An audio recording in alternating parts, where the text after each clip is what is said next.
إن الحمد لله نحمده ونستعينه ونستغفره ونعوذ بالله من شرور أنفسنا ومن سيئات أعمالنا من يهده الله فلا مضل له ومن يضلله فلا هادي له وأشهد أن لا إله إلا الله وحده لا شريك له وأشهد أن محمدا عبده ورسوله يا أيها الذين آمنوا اتقوا الله حق تقاته ولا تموتن إلا وأنتم مسلمون يا أيها الناس اتقوا ربكم الذي خلقكم من نفس واحدة وخلق منها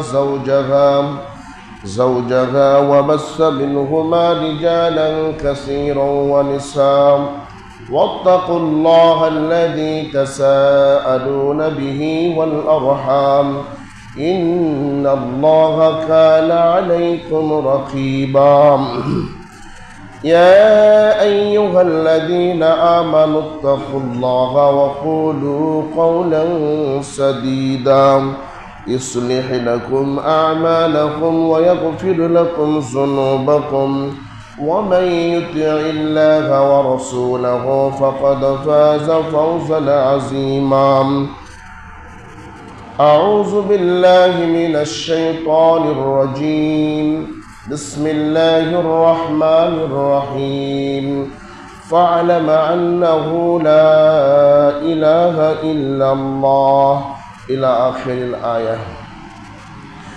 عن أبي سعيد الخدري رضي الله تعالى عنه قال قال رسول الله صلى الله عليه وسلم لقنوا موتكم لا إله إلا الله رواه মুসলিম। যাবতীয় প্রশংসা যাবতীয় গুণগান একমাত্র আল্লাহ সুবহানাহু ওয়া তাআলার জন্য। শান্তি অবতীর্ণ হোক আল্লাহ রসুলের জন্য সাল্লাল্লাহু আলাইহি ওয়াসাল্লাম। সম্মানিত উপস্থিতি, আজকের সংক্ষিপ্ত সময়ের আলোচনার বিষয় হচ্ছে কালেমার মর্মার্থ ও সামাজিক কুসংস্কার। এ বিষয়ে এক সংক্ষিপ্ত আলোচনা পেশ করার চেষ্টা করব ইনশাআল্লাহুল আজিজ। ওমা তৌফিকি ইল্লা বিল্লাহ আলাইহি তাওয়াক্কালতু ওয়া ইলাইহি উনীব। সম্মানিত উপস্থিতি, ইসলামের রকন হচ্ছে ইসলামের আরকান সমূহের মধ্যে, স্তম্ভ সমূহের মধ্যে প্রথম এবং অন্যতম স্তম্ভ হচ্ছে কালেমা লা ইলাহা ইল্লাল্লাহ এর সাক্ষ্য প্রদান করা। মুসলিম হতে হলে, মুসলমান হতে হলে, নিজেকে মুসলিম দাবি করতে হলে এই কালেমা মুখে অন্তরে কাজে বাস্তবায়িত করতে হবে। সম্মানিত উপস্থিতি, রাসূল সাল্লাল্লাহু আলাইহি ওয়াসাল্লাম বলেন, মান ক্বালা লা ইলাহা ইল্লাল্লাহ ইবতিগা ওয়াজহিল্লাহ, যে ব্যক্তি আল্লাহকে খুশি করার জন্য, আল্লাহকে সন্তুষ্ট করার জন্য, আল্লাহকে পাওয়ার জন্য অন্তরে বিশ্বাস রেখে মুখে উচ্চারণ করল লা ইলাহা ইল্লাল্লাহ, এই বাক্যটি বলেই তার জীবনের শেষ সমাপ্তি ঘটে গেল, তার জীবন শেষ হয়ে গেল। যদি এই বাক্য দিয়ে জীবনের সমাপ্তি ঘটে, রাসূল সাল্লাল্লাহু আলাইহি ওয়াসাল্লাম বলছেন, খুতিমা লাহু বিহা দাখালাল জান্নাহ, ও ব্যক্তি জান্নাতে প্রবেশ করবে। সম্মানিত উপস্থিতি, শেষ শব্দ, শেষ বাক্য যদি লা ইলাহা ইল্লাল্লাহ হয় তাহলে জান্নাতে যাওয়া যেতে পারে। রাসূল সাল্লাল্লাহু আলাইহি ওয়াসাল্লাম বলেন, ইবাসু কুল্লু আবদিন আলা মা মাতা আলাইহি, কিয়ামতের দিন প্রত্যেক ব্যক্তি ঠিক ওই অবস্থায় উঠবে যে অবস্থায় তার মৃত্যু হবে। যার যে অবস্থায় মৃত্যু হবে ওই ব্যক্তি ঠিক ওই অবস্থায় কিয়ামতের মাঠে উঠবে। কেউ যদি কালেমা পড়তে পড়তে দুনিয়া থেকে বিদায় গ্রহণ করে ও কালেমা পড়তে পড়তেই কিয়ামতের মাঠে উঠবে। কেউ যদি নামাজ পড়তে পড়তে দুনিয়া থেকে বিদায় গ্রহণ করে, নামাজরত অবস্থায় কিয়ামতের মাঠে উঠবে। কেউ যদি ফাঁসির কাষ্টে ঝুলে জীবন আত্মহত্যা করে তাহলে ঠিক ওভাবেই ফাঁসির কাষ্টে ঝুলে কিয়ামতের মাঠে উঠবে। কেউ যদি চাকু দিয়ে নিজেকে হত্যা করে তাহলে তাকে ঠিক ওভাবেই হত্যা করতে করতে উঠবে। অর্থাৎ যার জীবনের আমল যেভাবে শেষ হবে কিয়ামতের মাঠে ঠিক তাকে ওভাবেই উঠবে। এখন আপনি গাঁজা খাওয়ার মাধ্যমে শেষ করবেন কি নামাজের মাধ্যমে শেষ করবেন, নাকি রবি ঠাকুরের বাড়িতে মেলারত অবস্থায় শেষ করবেন, এটা আপনার ব্যক্তিগত বিষয়। সম্মানিত উপস্থিতি, রাসূল সাল্লাল্লাহু আলাইহি ওয়াসাল্লাম বলেন, লাকিনু মাউতাকুম লা ইলাহা ইল্লাল্লাহ, সঙ্গে সাথী তোমরা মুমূর্ষ ব্যক্তির পাশে বেশি বেশি করে লা ইলাহা ইল্লাল্লাহ বলো, তার পাশে বসে কালেমাটা বলতে থাকো, তবে তোমার কালেমা শুনে হয়তোবা ওই ব্যক্তি কালেমা পড়তে পারে। রাসূল সাল্লাল্লাহু আলাইহি ওয়াসাল্লাম বলেন, মান কানা আখিরু কালামিহি লা ইলাহা ইল্লাল্লাহ, যে ব্যক্তির শেষ বাক্য কালেমা লা ইলাহা ইল্লাল্লাহ হবে, দাখালাল জান্নাহ, সে ব্যক্তি জান্নাতে প্রবেশ করবে। বন্ধুগণ আমার, মুমূর্ষ ব্যক্তির পাশে বসে মুমূর্ষ ব্যক্তিকে সামনে রেখে তাকে বলা যাবে না তুমি কালেমা পড়ো, তাকে বলা যাবে না তোমাকে কালেমা পড়তে হবে, এরকম কথা বলা যাবে না। তার সামনে আপনাকে জোরে জোরে বলতে হবে, হয়তো বা তার ভাগ্যে যদি জুটে আপনার কালেমা শুনে সে বলতে পারে। মরণের সময় মানুষের কষ্ট হয়, মরণের সময় মানুষের যন্ত্রণা হয়, মরণের সময় মানুষ অনেক কষ্টের মধ্যে থাকে। আপনি তাকে ওই সময় কালেমা পড়ার জন্য যদি বাধ্য করেন, মরণের যন্ত্রণায় থেকে যদি বলে কিসের কালেমা, আমার জীবন বাঁচে না, আমি খুব কষ্টের মধ্যে রয়েছি, আমি কালেমা করতে পারবো না, এরকম যদি কোনো ভাষা তার মুখ দিয়ে বের হয়ে যায়, তার ইহকালটাও নষ্ট, পরকালটাও শেষ হয়ে যাবে। সম্মানিত উপস্থিতি, মরণের যন্ত্রণা কেমন, মরণ কত কষ্ট। মানুষ যখন মুমূর্ষ অবস্থায় হয়ে যায়, মানুষ যখন মরণের কাছাকাছি হয়ে যায়, তখন মানুষ পৃথিবীতে বারবার ফিরে আসতে চায়। মানুষের বাক্যটি আল্লাহ সুবহানাহু ওয়া তাআলা পবিত্র কোরআনুল কারীমের সূরাতুল মুনাফিকের মধ্যে উল্লেখ করেছেন। মানুষের যখন মৃত্যু চলে আসে তখন মানুষটি বলে, ফায়াকুলু রব্বি লাউলা আখখারতানি ইলা আজালিন করিব, দয়াময় প্রভু, হে আল্লাহ, তুমি আমাকে কিছু সময় অবকাশ দাও, আমাকে কিছু সময় ছাড় দাও, আমি আরো কিছুদিন পৃথিবীতে বাঁচতে চাই, আমি আরো পৃথিবীতে কিছুদিন থাকতে চাই। তো আল্লাহ সুবহানাহু ওয়া তাআলার কাছে ওই মানুষগুলো আহাজারি করে, কান্নাকাটি করে, তারা দুইটি জিনিস বলে। কি বলে? ফাসাদ্দাকা, আমি পৃথিবীতে দান খয়রাত করব, ওয়া আকুম মিনাস সালিহিন, এবং ভালো মানুষদের অন্তর্ভুক্ত হয়ে যাব। মানুষ মরণের সময়তে এই দুইটি বাক্য বলে। মরণের সময়তে মানুষ বলে, আমাকে আরো সময় দাও, আমি দান খায়রাত করে আসব, সাদাকা করে আসব, এবং পৃথিবীতে যারা ভালো মানুষ ও সমস্ত ভালো মানুষের আমি অন্তর্ভুক্ত হয়ে যাব। সম্মানিত উপস্থিতি, রবি ঠাকুর তো হিন্দু, তার জন্ম হিন্দু, সে হচ্ছে ইসলাম বিরোধী, সে হচ্ছে ইহুদি খ্রিস্টানদের দালাল। আমি কেন মুসলমান রবি ঠাকুরের বাড়িতে গিয়ে গান বাজনা শুনবো? আমি কেন মুসলমান 25শে বৈশাখ পালন করব? আমি কেন মুসলমান হিন্দুর জন্মবার্ষিকী পালন করব? যেই হিন্দু বলেছে ওমা তোমার আকাশ, ওমা তোমার বাতাস, যেই হিন্দুর বাক্য হলো কালিমাকে নিয়ে, যার বিশ্বাস হলো কালিমাকে নিয়ে, সেরকম একজন নোংরা মানুষের আমি কেন আপনার জন্মবার্ষিকী পালন করে গান শুনতে যাব? এটা কখনো মুসলমানের নীতির মধ্যে পড়ে না, অথচ মুসলমান এটা করছেই করবে।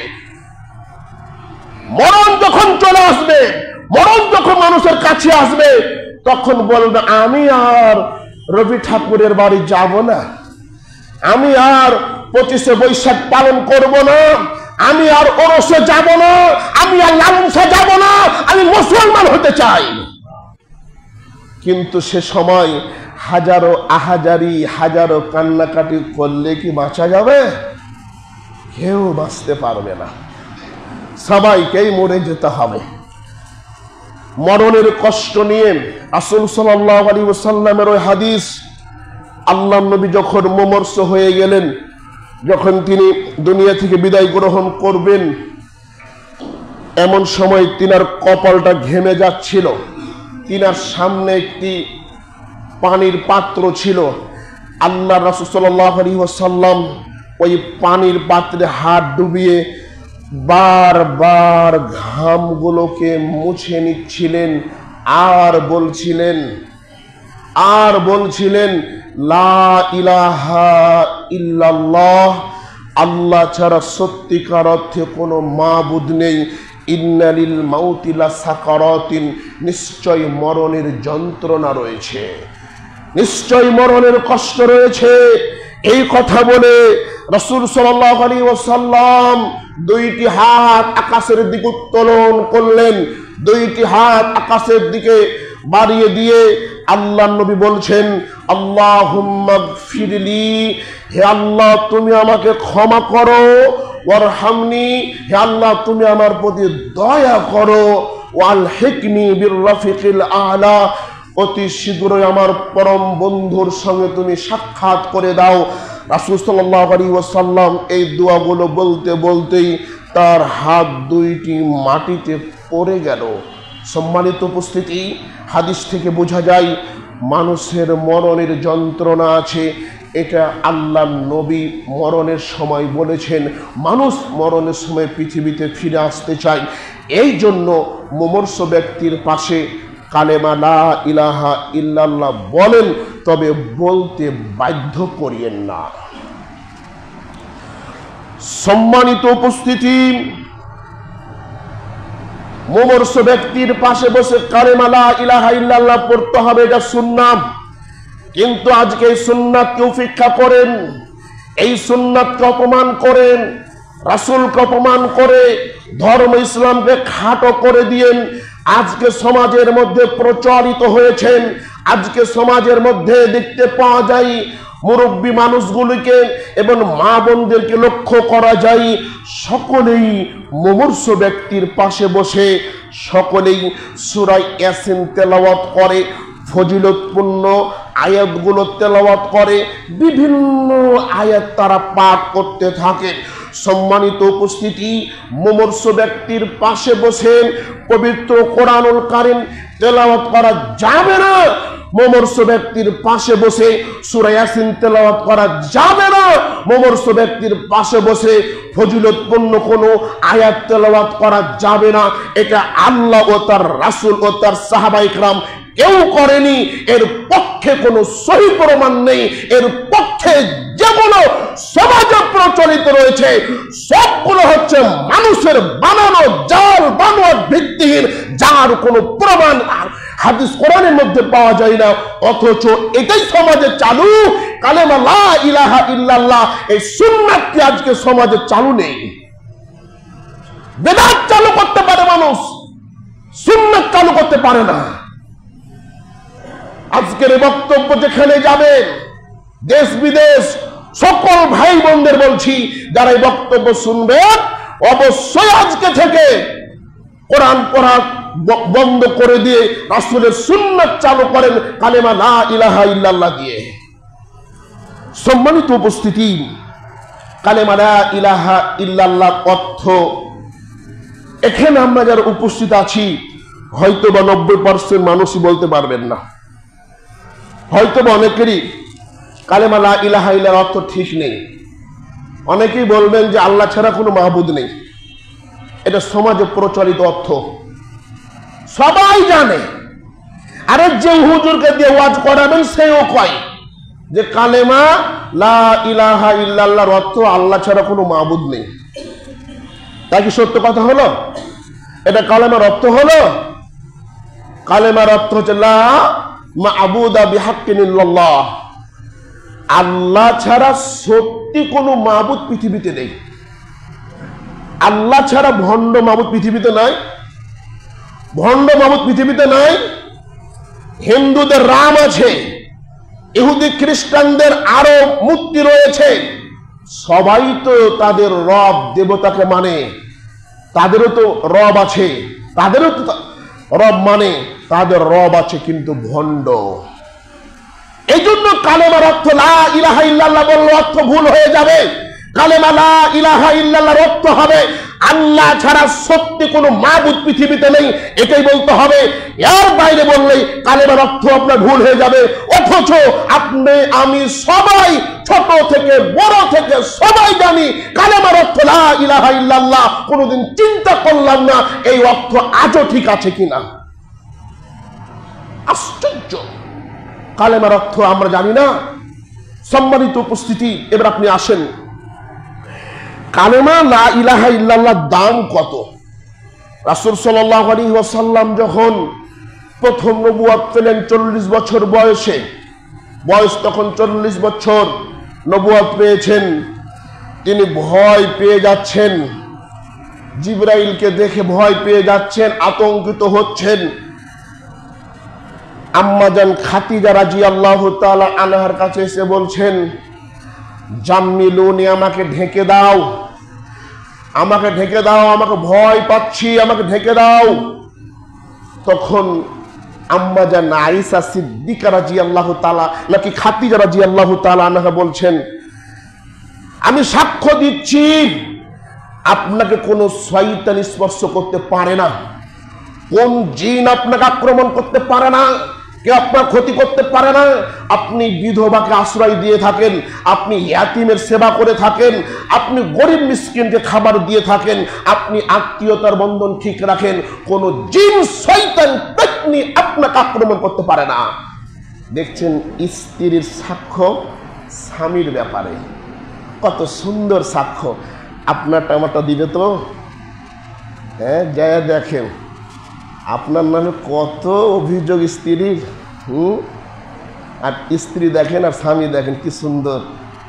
তো যখন তিনি নবুয়ত পেয়ে গেলেন তখন তিনি দাওয়াত দিচ্ছেন, শুধু একটাই দাওয়াত। দাওয়াতটা কি? লা ইলাহা ইল্লাল্লাহ। যে ব্যক্তি লা ইলাহা ইল্লাল্লাহ বলবে সে জান্নাতে চলে যাবে। সুবহানাল্লাহ বলেন। আর কোনো দাওয়াত নেই। তখন নামাজ ফরজ হয়নি, রোজা ফরজ হয়নি, হজ ফরজ হয়নি, পর্দা ফরজ হয়নি, কোন ইবাদতই ফরজ হয়নি। তখন আল্লাহ নবী গোপনে গোপনে 3 বছর দাওয়াত দিলেন। কাকে দাওয়াত দিলেন? সর্বপ্রথম স্ত্রীকে দাওয়াত দিলেন, বন্ধু বান্ধবকে দাওয়াত দিলেন, কাছের মানুষগুলোকে আগে কাছে নিয়ে আসলেন এবং উমরের জন্য, আবু জেহেলের জন্য আল্লাহ নবী হাত তুলে দোয়া করলেন যে এই দুজনের একজনকে তুমি ইসলামের জন্য কবুল করে নাও। তখন আল্লাহ সুবহানাহু ওয়া তাআলা উমরকে ইসলামের জন্য কবুল করলেন। উমরকে যখন কবুল করলেন, উমর যখন ইসলাম ধর্ম গ্রহণ করলেন, তখন উমর রাদিয়াল্লাহু তাআলা আনহু বলছেন, ইয়া রাসূলুল্লাহ, হে আল্লাহর রাসূল, আজ থেকে আর দাওয়াত গোপনে হবে না, আজ থেকে দাওয়াত প্রকাশ্য হবে, আজ থেকে দাওয়াত চলমান থাকবে, প্রকাশ্যে কালেমা লা ইলাহা ইল্লাল্লাহ দাওয়াত দিতে হবে, আর প্রকাশ গোপনে দাওয়াত নেই। 3 বছর তিনি দাওয়াত দিলেন লা ইলাহা ইল্লাল্লাহ। যে ব্যক্তি লা ইলাহা ইল্লাল্লাহ পড়বে সে জান্নাতে চলে যাবে। সম্মানিত উপস্থিতি, মুসা আলাইহিস সালাম আল্লাহকে বলছেন, আল্লাহ আমাকে এমন একটি কালেমা দাও যেই কালেমা পৃথিবীর কাউকে দেওয়া হয়নি, এমন একটি কালেমা আমাকে দাও যার মাধ্যমে আমি তোমার জিকির করব। আল্লাহ সুবহানাহু ওয়া তাআলা পরক্ষণে জবাবে জানিয়ে দিলেন, মুসা তোমাকে একটি কালেমা দিলাম, কালেমাটা কি? লা ইলাহা ইল্লাল্লাহ। মুসা আলাইহিস সালাম বলছেন যে এই কালেমা তো প্রত্যেকটা নবীর জন্য ছিল, যত নবী রাসূল পৃথিবীতে এসেছে সবাই তো এই কালেমা বলেছে, কি কারণ? আমি তো একটু ভিন্ন কালেমা চেয়েছিলাম। তখন আল্লাহ বললেন, মুসা এই কালেমাটা এমন একটি কালেমা, এই কালেমাকে যদি দাঁড়ি পাল্লার 1 পাল্লায় করে দেওয়া হয় আর সমস্ত পৃথিবীকে যদি 1 পাল্লায় করে দেওয়া হয়, তাহলে সমস্ত পৃথিবীর পাল্লাটা হালকা হয়ে যাবে, কালেমা লা ইলাহা ইল্লাল্লাহ পাল্লাটা ভারী হয়ে যাবে। সুবহানাল্লাহ বললেন, আর জোরে বলতে হবে সুবহানাল্লাহ গুলো। অনেকে বলেনি, অনেকে ঘুমাচ্ছে। সেদিন বলেছিলাম না যে সুবহানাল্লাহ বলে কত নেকি? বলেছিলাম না? পরীক্ষাতে সবাই লেখে, কেউ নাম্বার পায় 50, কেউ 100, কারো পাসই জুটে না। কথা কি বুঝাতে পারছি? পরীক্ষা কিন্তু সবাই দেয়, কেউ রোল নাম্বার 1 হয়, কেউ 2 হয়, কারো মনে করেন পিছন দিক থেকে 1 হয়ে আসে না?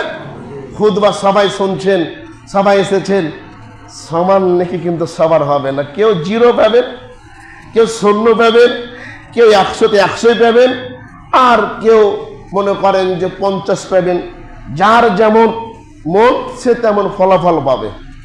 কেউ ঘুমিয়ে পার করে দিচ্ছে, ওর ঘুমাতে মজা লাগছে, আর কেউ শুনছে, আবার কেউ চিন্তা করছে যে হুজুর কিভাবে বলছে, আর ভুলটা আগে ধরি, মানে ওই নিয়তে সব পেয়ে যাবে। বুঝতে পারছেন না? আমল আখলাক নাই, কিন্তু মানুষের ভুল ধরতে খুব এক্সপার্ট। বাহ, কত ভুল ধরতে পারে। অথচ নামাজ পড়াতে দিলে সূরা ফাতিহাতে 500টা ভুল করবে। যারা ইমামের পিছনে লাগে, আলেম ওলামার পিছনে লাগে, ও জীবনে পা ধুয়ে দেখে না পশ্চিম কোন দিকে, অথচ ইমামের কি হলো না হলো এটা ভুল ধরে। ওকে যদি বলা হয়, শোনা ইমাম মেলে এত ভুল করেছো, তো একবার 5 ওয়াক্ত নামাজটা একদিন পড়ান তো দেখি কত পারেন বেটা, পিছন দিয়ে বাইক ছাড়তে সাথে সব শেষ করে ফেলবে, নামাজ পড়তে পারবে না। খুব বলতে পারবে, বুলি আড়াইতে পারবে।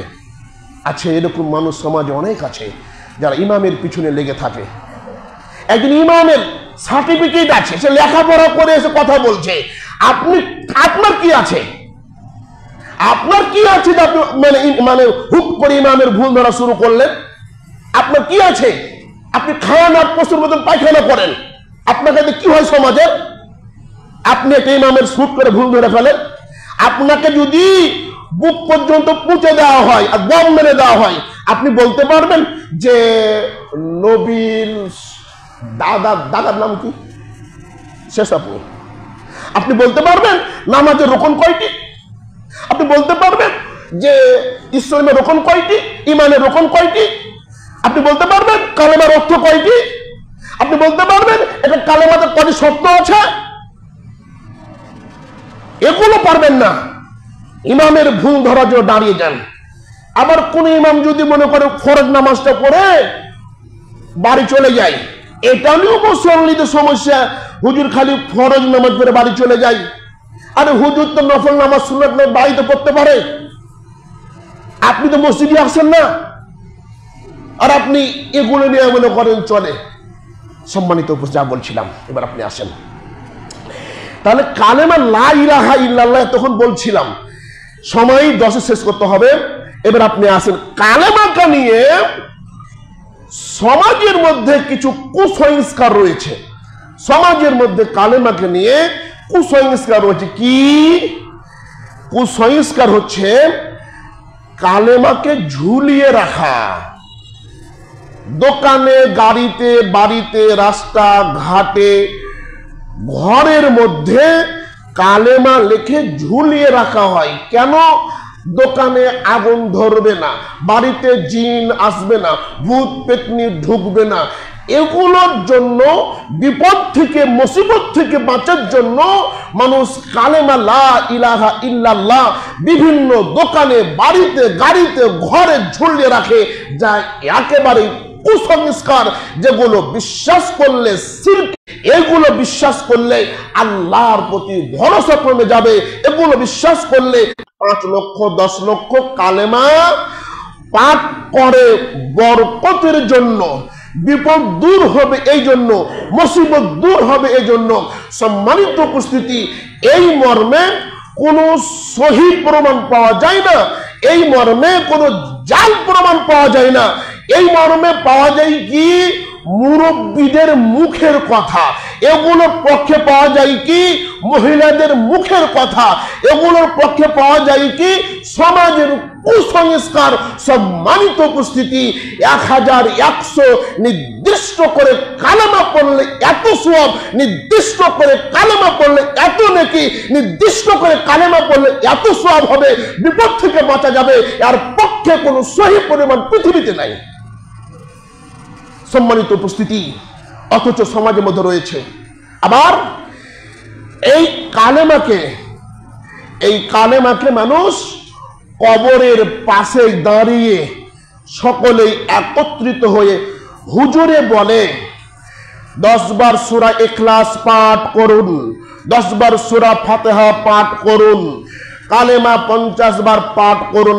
বেটা, এটা কি তোমার বাপের ধর্ম মনে হয় যে যা বলবো তাই হয়ে যাবে?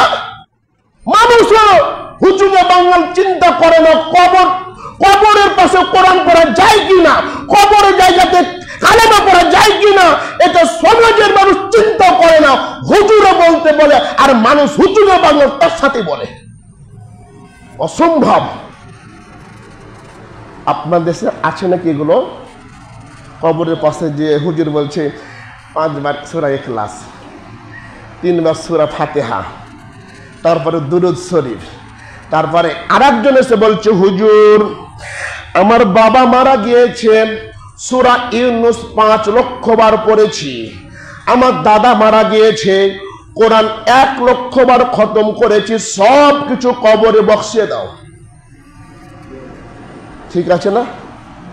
কবরে সব সওয়াব বক্সে দেওয়া হয়, অথচ আল্লাহর রাসূল তার সাহাবীর কোনোদিন বক্সানো হলো না। আশ্চর্য সমাজে চলছে, এগুলো সমাজের মধ্যে পাওয়া যায়। সম্মানিত উপস্থিতি, কালেমাকে মানুষ আপনার বিপদ থেকে বাঁচার জন্য তাবিজ হিসাবে ব্যবহার করে। অনেক হুজুর, তথাকথিত কিছু হুজুর, কবিরাজ এই কালেমাকে দেয়, এই কালেমা থাকলে বিপদ থেকে বাঁচা যাবে, এই কালেমা থাকলে ব্যবসা বাণিজ্য হবে, এই কালেমা থাকলে এত কিছু হবে, যেগুলো হুজুরা করে থাকে। সবচেয়ে দুঃখজনক লাগলো সত্য যে আমাদের মরণ খাটলিতে, আমি এটা বলার চেষ্টা করেছি হয়তো কাউকে, আপনাদের চোখে পড়েছে কিনা আল্লাহ ভালো জানে, আমাদের মরণ খাটলিতে আয়াতুল কুরসি লেখা আছে। মরণ খাটলিটা মানুষ মরে গেলে যে চাঁদোয়া দিয়ে ঢেকে দেওয়া হয়, ওই চাঁদোয়াতে আয়াতুল কুরসি লেখা আছে। এটা আমার চোখে পড়েছে, আপনার চোখে পড়েনি তো? কে বলেন তো? ওই যে লিখেছে তার মনে মধ্যে ক্যাচ করেছে আয়াতুল কুরসির দামি আয়াত। আয়াতুল কুরসি খুব দামি জিনিস, এটা মরণের জন্য, মরণ ব্যক্তিকে ঢাকার জন্যই সাজে। চিন্তা করেছেন একটা কোরআনের আয়াত পায়ে লাগলে অপমান হয় না? পায়ে লাগলে অপমান হয় না? ইস, এই জিনিস দিয়ে আর চাদর পেল না, আয়াতুল কুরসি লেখা চাদর দিয়ে মরা মানুষকে ঢাকতে হবে। তবুও সমাজে প্রচলিত রয়েছে, কারো মাথা ব্যথা নাই, কেউ কোনো কথা নাই, কেউ কিছু বলে না, বলা নাকি যায় না, এগুলো নাকি খুব সোয়াবের কাজ। মানুষ এই চিন্তা করে এগুলো করছে। আজকে থেকে যারা কবর কমিটি রয়েছেন, মসজিদ কমিটি রয়েছেন, ওই কাপড়কে অতি শীঘ্র পরিবর্তন করে দিয়ে নতুন এক রঙা কাপড় দিবেন, যেখানে কোনো ছাপ থাকবে না, যেখানে কোনো লেখা থাকবে না, একেবারে সুন্দর কাপড় দিয়ে আপনি পেঁচিয়ে দিবেন। কখনো এভাবে আয়াতুল কুরসি লিখে আল্লাহর কালামকে অপমান করবেন না। সম্মানিত উপস্থিতি, আজকের বক্তব্য অনেক লম্বা চওড়া, কিন্তু বলার সেভাবে সুযোগ নেই, আমি সেভাবে বলতেও পারছি না। আজকের বক্তব্য আমি এখানে শেষ করছি, আরো কিছু কথা আছে তার জন্য। বন্ধুগণ আমার, আজ মসজিদ খোলা রয়েছে, আপনি আসছেন না, আসতে মন চাচ্ছে না না? আজ অনেক মুসলমান মসজিদে যেতে পারছে না, তাদের মন চায় যে জুমার নামাজটা একসাথে গিয়ে নামাজ পড়ব, তাদের এই পরিবেশটা হয়ে উঠছে না। আজকে ফিলিস্তিনের ভাইয়েরা মসজিদে যাবে তাও নিরাপত্তা নেই, রাস্তায় হাঁটলেও নিরাপত্তা নেই, ঘুমালো নিরাপত্তা নেই, নামাজ পড়বে তাও নিরাপত্তা নেই, মসজিদগুলোকে ভেঙে খান খান করে দেওয়া হচ্ছে। তাদের মন আছে মসজিদে যাবে, কিন্তু তারা সেরকম সুযোগ পাচ্ছে না।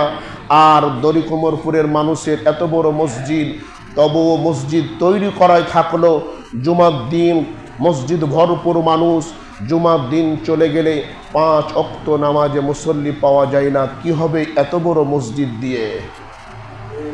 কি হবে এত বড় মসজিদ তৈরি করে? 5 ওয়াক্ত মুসল্লি পাওয়া যায় না, 5 ওয়াক্ত মসজিদে মুসল্লি আসে না, আর জুমার দিনের জন্য 10 তলা 20 তলা মসজিদ তৈরি করতে হয়। আজ মসজিদে আসেন না, এমন একটা সময় আসবে হয়তোবা এই মসজিদে ঢোকার মন থাকলেও হয়তোবা আর ঢুকতে পারবেন না। আজকে ভারত থেকে পাকিস্তানে সিঁদুর হামলা করা হয়েছে, হয়তোবা সবাই দেখেছেন, তারা মসজিদে বম মেরেছে এবং তারা মসজিদকে বলেছে এটা সন্ত্রাসীদের ক্যাম্প।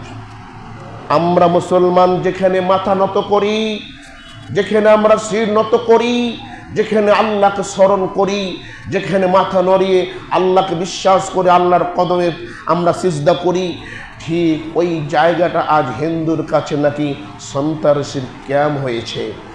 তার জন্য তারা টার্গেট করে পাকিস্তানের অনেকগুলো মসজিদে তারা বম মেরেছে। ইসরায়েলের টার্গেট মসজিদ, ভারতের হিন্দুদের টার্গেট মসজিদ, সবার টার্গেট মসজিদ। আপনার বাংলাদেশে মসজিদ আছে না? আপনার বাংলাদেশে যেহেতু মসজিদ আছে, আপনিও টার্গেটের বাইরে না, আমিও টার্গেটের বাইরে না, হয়তো 2 দিন আগে অথবা 2 দিন পরে। আজ মায়ানমারের মুসলমান মার খাচ্ছে, আজ মায়ানমারের মুসলমান মার খেতে খেতে নিজের জন্মভূমি ছেড়ে তাদেরকে পাল্লে আসতে হয়েছে বাংলাদেশে। কিসের কারণে? মুসলমান হিসেবে জন্ম নিয়েছে তাই। চীনের উইঘুর মুসলমান মার খাচ্ছে কেন? ও মুসলিম হিসেবে জন্ম নিয়েছে তাই। তো সবাই যদি মার খায়, বাংলাদেশি কলা খাবে? দাঁড়িয়ে থাকেন, কিছুদিন না অল্প দিনের মধ্যেই যুদ্ধ লাগবে। আল্লাহ রাসূলের বাণী যে হিন্দুস্তানের সাথে মুসলমানদের যুদ্ধ হবে, ওই যুদ্ধে যারা অংশগ্রহণ করবে তারা 50 জন শহীদের মর্যাদা লাভ করবে এবং ওই যুদ্ধে মুসলমানরা জয়লাভ করবে। এখন কে কাকে থামাবে? ইসরায়েলের সাথে যুদ্ধ ফিলিস্তিনের, ভারতের সাথে পাকিস্তানের এবং রাশিয়ার সাথে ইউক্রেনের যুদ্ধ, কে কাকে থামাবে? এখন হাদিসের ওই ভবিষ্যৎবাণী, সব বেধর্মী এক হয়ে যাবে, মুসলমানের সাথে যুদ্ধের জন্য লড়িয়ে পড়বে। ইস, সম্মানিত বন্ধুগণ আমার, এই মসজিদ বন্ধ হওয়ার আগেই মসজিদে আসার চেষ্টা করুন। মসজিদ বন্ধ হওয়ার আগেই আল্লাহকে সিজদা করুন। মসজিদ বন্ধ হওয়ার আগেই আল্লাহকে ডাকেন। কেন বাংলাদেশে মসজিদে আসা বন্ধ হয়ে যায়নি? এক সময়তে করোনা যখন আসলো, কেউ মসজিদে যায় না, ফাঁকা ফাঁকা হয়ে দাঁড়াও, মসজিদে গেলে করোনা হয়ে যাবে। কত বেকুব মানুষ মসজিদে আসেনি, মরলে মসজিদে মরবো। কি বিশ্বাস? কি মসজিদ বন্ধ হয়ে যায়নি এক সময়? হ্যাঁ, ঠিক এগুলো সব ইহুদিদের চক্রান্ত। আবার এমন একটা রোগের নাম বলে দিবে যে মসজিদ বন্ধ না করলে ভালো হবে না, সরকারও হুকুম দিয়ে দিবে সব মসজিদ বন্ধ করে দেয়, আর মসজিদ যাওয়া যাবে না। মসজিদ নিরাপদ নয়, স্বামী স্ত্রী ঘরে শুয়ে থাকা নিরাপদ? হ্যাঁ, বিশ্বাস করেন এই মসজিদ বড় বন্ধ হয়ে যাবে। তাহলে মসজিদ যদি বন্ধ হয়ে যায়, তাহলে মসজিদ বন্ধ হওয়ার আগে মসজিদে আসতে হবে। তো আসবেন না? মন চাই না? মন পরিবর্তন করতে মন চাই না? আপনি তো আমার বিপক্ষে খুব উঠে পড়ে লেগেছেন, জ্বালিয়ে দাও পুড়িয়ে দাও মাঝে মধ্যে বলিয়ে স্লোগান হারাম। তখন আপনি বলছেন হুজুর অমুক করে, হুজুর অমুক করে, হুজুর এই করে ওই করে, হুজুর এত বড় কথা কেন বলবে? আপনার এই ধুমকি হুমকায় 5 পয়সা মূল্যায়ন করি না।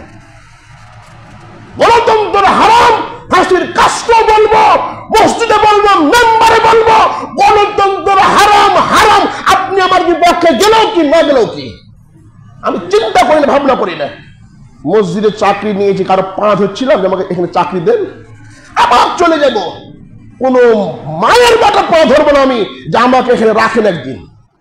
একদিন যদি আমার বিপক্ষে কথা চলে যায় তো হুজুর রাখতে হবে না। আপনি চিন্তা করেন আমি সেই দিনই পুতলা বেঁধে এই মসজিদ ছেড়ে দিব, আপনার আমি ধরবো না। তবেও বলবো গণতন্ত্র হারাম হারাম হারাম, নাই নেতৃত্ব হারাম হারাম। দেখি কোন মায়ের বেটা জন্ম নিয়েছে গণতন্ত্র জায়েজ করতে পারে? কথা কখনো পিছন ভেবে বলি না। আপনি যদি আমার পিছনে লাগেন, কেউ কেউ এসে বলছে হুজুর আপনার পিছনে অনেক মানুষ লেগেছে, লেগে কি করবে আমার? কি করবে আমার? ওর খালি লাগাই কাজ, ও পৃথিবীতে কিছু করতে পারে না, ওখানে লেগে বাড়াবে। আজ পৃথিবী ধ্বংস হয়ে যাচ্ছে, হক কথা বলছি, সবাই হাদিস কোরআনের ছায়া তলে এসে একত্রিত হয়, এটাই নাকি সমস্যা?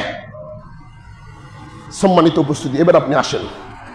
আল্লাহ সুবহানাহু ওয়া তাআলা আপনাকে আমাকে সকলকে আজকের বক্তব্য বুঝে আমল করার তৌফিক দান করুক। সকলে বলছি আল্লাহুম্মা আমিন। 2 নম্বর দাওয়াত, কবরস্থানে কাজ চলছে,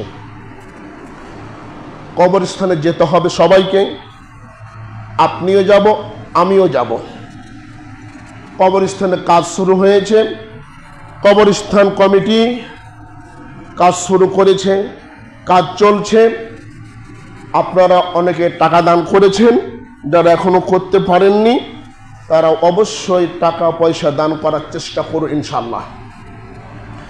যারা এখনো কবরের পাশে দাঁড়াতে পারেননি, আজকে থেকে মন হৃদয় খুলে কবরটাকে সুন্দর করে ঘিরে রাখার জন্য আপনারা দান করার চেষ্টা করুন। আল্লাহ সুবহানাহু ওয়া তাআলা কবুল করুক। সকলে বলছি আল্লাহুম্মা আমিন। আল্লাহ তুমি সমাজের মানুষকে সঠিক বুঝ দান করো, সকলে বলছি আল্লাহুম্মা আমিন। একটা প্রশ্ন উঠেছে যে হুজুর লেখাপড়া কতখানি? আমার শিক্ষাগত যোগ্যতা জানতে চাচ্ছি অনেকেই। শিক্ষকতা যোগ্যতা শুনবেন? বলি, কোনোদিন বলি না, কোনোদিন কাউকে বলি না আমার লেখাপড়া এতখানি। প্রথমে বাবা মা হেফজখানা দিয়ে হাফেজ করেছিল, দ্বিতীয়ত আপনাদের পাবনা দারুল হাদিস থেকে দাওরা শেষ করেছি, অত কওমি হাফিজ লাইন শেষ। বাংলাদেশে সার্টিফিকেট নেওয়ার জন্য বগুড়া আজিজুল হক কলেজ থেকে অনার্সে 2 বছর পড়েছি, আর পড়িনি। আর এদিকে কামেল শেষ করেছি। সার্টিফিকেট গুনেছেন কি? একটা সার্টিফিকেট হলে সমাজে চলা যায়, অন থেকে নিয়ে কামেল পর্যন্ত পড়লে চলা যায়। ওটাও করেছি, দাওরা শেষ করেছি, হেফজ শেষ করেছি। আপনি আমাকে পিছনে লেগে লাভ আছে? আপনাকে তো আমি বলি না, মানুষই মনে করি না আপনাকে আমি। আপনি এই যোগ্যতা নিয়ে দাঁড়ান, আমার সামনে দাঁড়ান যে হুজুর এটা হারাম ওটা জায়েজ, তারপরে না আপনার কথা আমি শুনবো। অত সস্তা মনে করেন না যে মাসুদ হুজুর এখানে দাঁড়িয়েছে তো মনে হচ্ছে যে অল্প শিক্ষিত মানুষ। আমি এটা গর্ব করছি না, অল্প করছি না, এটা বাস্তব। কথা বলতে লাগে, শক্তি লাগে, সাহস লাগে। আসেন, আল্লাহ পাক কবুল করে। সকলে বলছি আল্লাহুম্মা আমিন। এই বলে আজকের বক্তব্য এখানে শেষ করলাম। ওয়ামা আলাইনা ইল্লাল বালাগ। বারাকাল্লাহু ফিল কুরআনিল আযীম ওয়া নাফা'না বিল আয়াতিহি ওয়া রাউফুর রহিম।